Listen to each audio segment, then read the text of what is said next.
On January 24th, 2022, the military of Burkina Faso announced that they had overthrown the government. The president of Burkina Faso was Roch Kabore. He was democratically elected. He won with over half the vote, and he was the fairly elected democratic president of Burkina Faso. The man who led the coup is Paul-Henri Damiba, a military officer who is in charge of the military around the capital and for the nation as a whole. Now, if you, like me, live in a part of the world where West Africa is barely covered in the news, you might not understand the reasons behind this.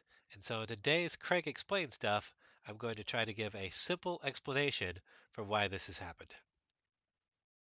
So first of all, Burkina Faso is the country in red here on this map of Africa. If we zoom in a little bit, you see that it's bordered to the northwest by Mali, to the northeast by Niger. And this is important because there's a great deal of terrorism in these three regions. This is a terrorism map that had been compiled by NATO forces.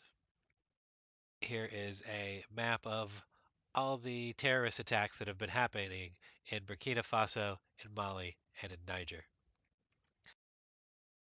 These terrorist attacks are being led by jihadist militants, specifically Al Qaeda and the Islamic State. Those are the two major terrorist groups that are attacking these three nations.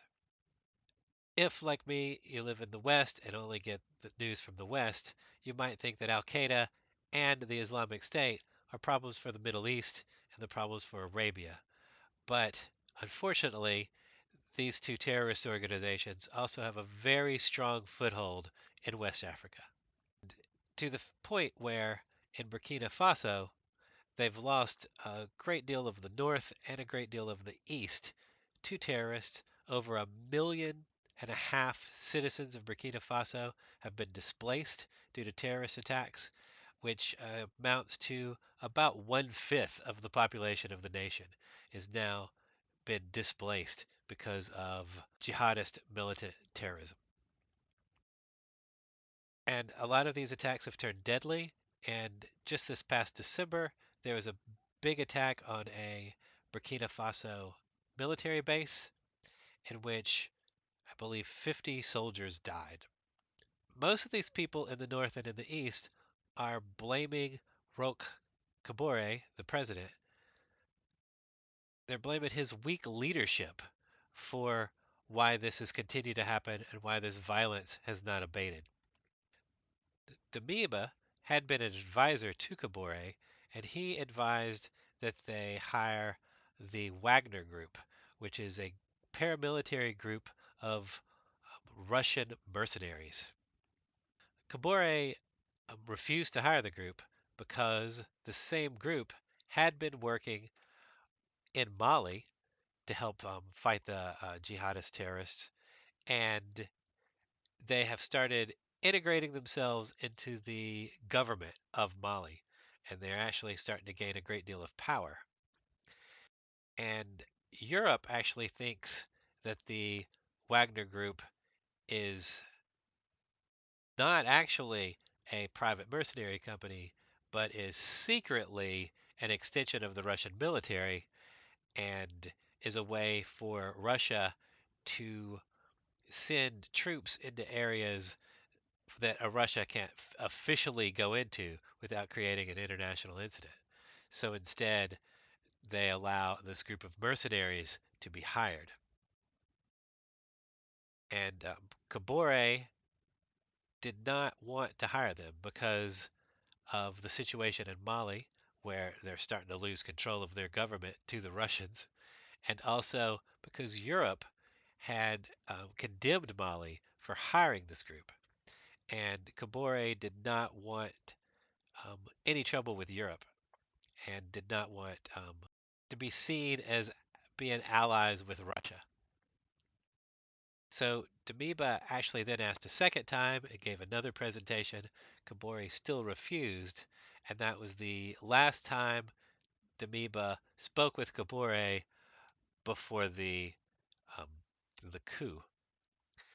After this television announcement where they said that they had deposed the president, they then also announced that they had dissolved parliament, dissolved the government, and had suspended the constitution. And they've closed all the borders to Burkina Faso. It has been reported that the Economic Community of West African States has actually started negotiating with Namibia, and that would give the coup legitimacy.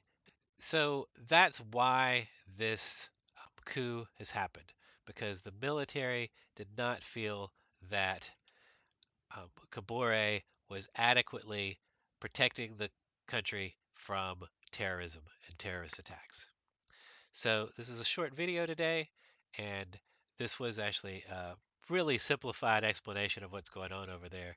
But this is basically just to give information to people who don't normally get information about West Africa at all. So if you felt like you were informed by today's episode of Craig Explains Stuff, please hit like.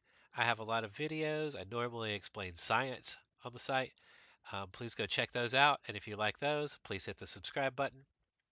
And I hope to see you all again.